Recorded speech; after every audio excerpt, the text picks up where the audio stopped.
अस्सलाम वालेकुम and welcome to ease learning. आज हम ऑक्सफोर्ड प्रोग्रेसिव इंग्लिश बुक 6 का यूनिट नंबर 6 करेंगे, प्रोटेक्टिंग आवर बिग कैट्स, जिसका आज का हमारा टॉपिक है स्नो लियोपैड्स कॉट ऑन कैमरा। तो चलिए अपनी वीडियो को कंटिन्यू करते हैं।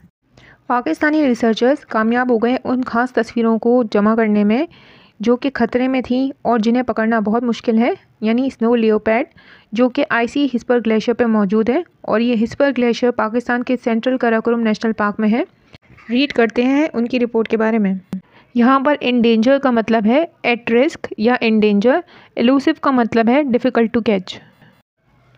पाकिस्तान के सेंट्रल कराकोरम नेशनल पार्क में एक हिस्पर ग्लेशियर है। ये ग्लेशियर दुनिया के सबसे बड़े ग्लेशियर सिस्टम में से एक है। हिस्पर वैली के आसपास, एडजेसेंट कहते हैं नियर टू और क्लोज टू एरिया, हूपर वैली है और इन दोनों इलाकों को काफ़ी अरसे से बर्फ़ानी चीते के रहने की जगह माना जाता है। लेकिन बिल्ली यानी बर्फ़ानी चीते की मौजूदगी की तस्दीक साइंसदानों ने कभी नहीं की। अब एक रिसर्च टीम बनाई गई है जिसके हेड अली हुसैन है। ये टीम कम से कम 4 लियोपैड्स को अपने कैमरा में रिकॉर्ड कर पाई है, यानी उनकी तस्वीरें उनके कैमरा में आ गई हैं। हमें ये बात पता है कि हूपर और हिस्पर वैली में वाइल्ड लाइफ की मौजूदगी के इम्कानात हैं। टेरिन डक कहते हैं अनइवन ग्राउंड को, ऐसी ज़मीन जो फ्लैट ना हो। ऐसी जगह लियोपैड्स के रहने के लायक होती है, यानी लियोपैड्स वहाँ रह सकते हैं। हुसैन अली ने कहा, जो इस बारे में स्टडी कर रहा था, हमें बहुत सारी रिपोर्ट्स मिली हैं मकामी लोगों से कि इनकी लाइफ स्टॉक को माजी में कोई यानी पहले कोई खा जाता था।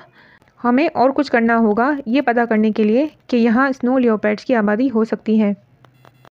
पैराग्राफ नंबर 2 में बात हो रही है, जब सर्दियाँ थीं तो हुसैन अली और उसकी टीम ने 38 रिमोट सेंसर कैमरा लगाए थे जो इमेज को सेंस कर सकते हैं। और उन्होंने कहाँ लगाए थे? वाटर शेड के पास लगाए थे। वाटर शेड कहते हैं पानी की छोटी छोटी पतली पतली जो रास्ते जो रिवर में बह जाते हैं, ठीक है, वहाँ पर कैमरा लगाए थे।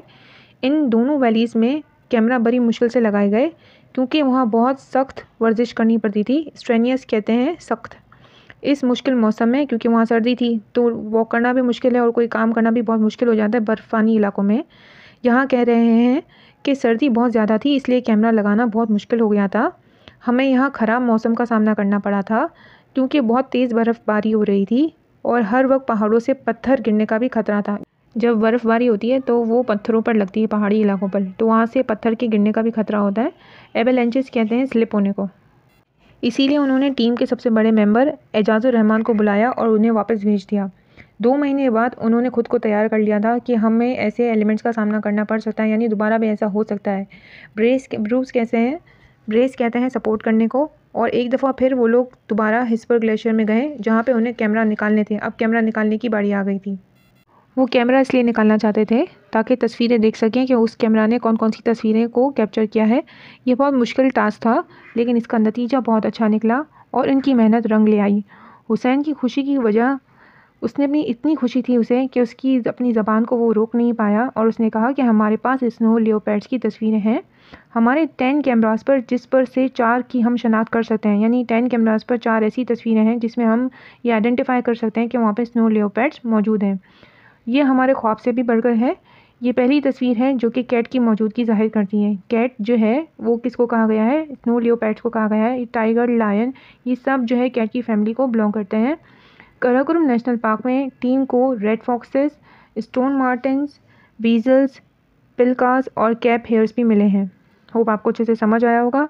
अगली नेक्स्ट वीडियो में हम 3rd, 4th और 5th पैराग्राफ करेंगे। ओके, अल्लाह हाफ़िज़।